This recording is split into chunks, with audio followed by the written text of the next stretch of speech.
हमें उसकी ताकत को कम नहीं आंकना चाहिए। लेकिन असल मुद्दे की बात यह है कि वो दिक्पाल की पूंछ बनकर बैठा है। अब तुम मुझे ये बताओ कि तुम में से दिक्पाल की कमजोरी कौन जाता है? जो कमजोरी उसमें ऊपर से दिखती है वो कहीं ना कहीं आपके जैसी है बॉस, डॉन ने कहा। अभिनव ने तुरंत उसकी ओर नजरें घुमा ली। तुम्हारा क्या मतलब है?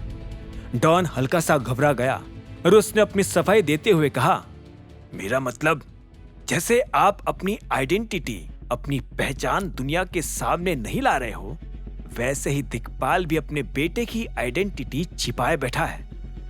क्या? अभिनव चौंक गया। हाँ, कोई भी उसके बेटे को ना जानता है और ना ही किसी ने उसे देखा है। लेकिन प्रॉब्लम यह है कि दुनिया उसके बेटे को देखना भी चाहती है। बस दिक्पाल ही उसे पर्दे के पीछे रखकर कुछ तो करना चाह रहा है।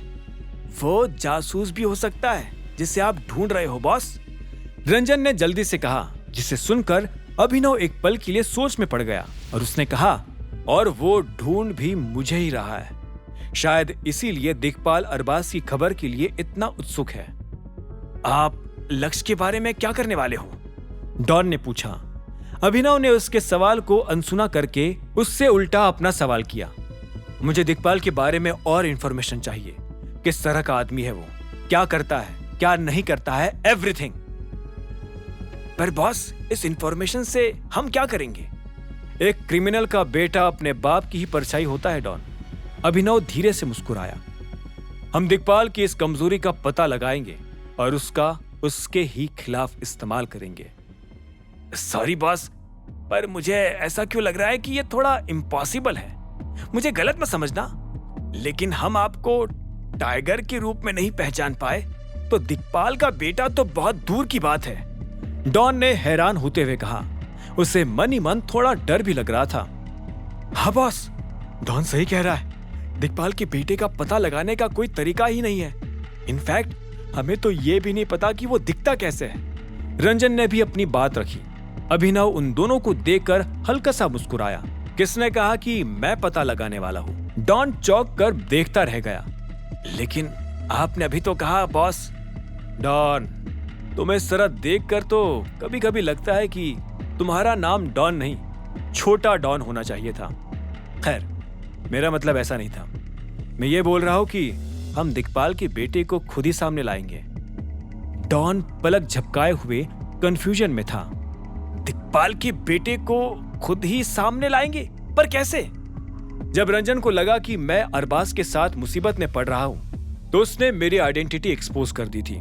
उसका बेटा भी ऐसा ही करेगा, अभिनव ने कहा। लेकिन बॉस, कहानी फिर वही अटकी हुई है। हम तो उसके बेटे को जानते तक नहीं, रंजन ने जोर देकर कहा। अभिनव ने एक बार सिर हिलाया और बोला, हम उसे भले ही ना जानते हो, लेकिन हम जानते हैं कि उसे कहां ढूंढना है। डॉन और रंजन एक दूसरे की ओर देखने लगे और फिर उन्होंने साथ में पूछा, कहा? अगर दिक्पाल का बेटा सच में शहर में है तो वो ऑब्वियसली अपने पिता के क्लब में भी जाएगा। इतना दिमाग तो तुम दोनों को लगा लेना चाहिए था। डॉन ने एक पल के लिए अभिनव की तरफ देखा और अचानक मुस्कुराया।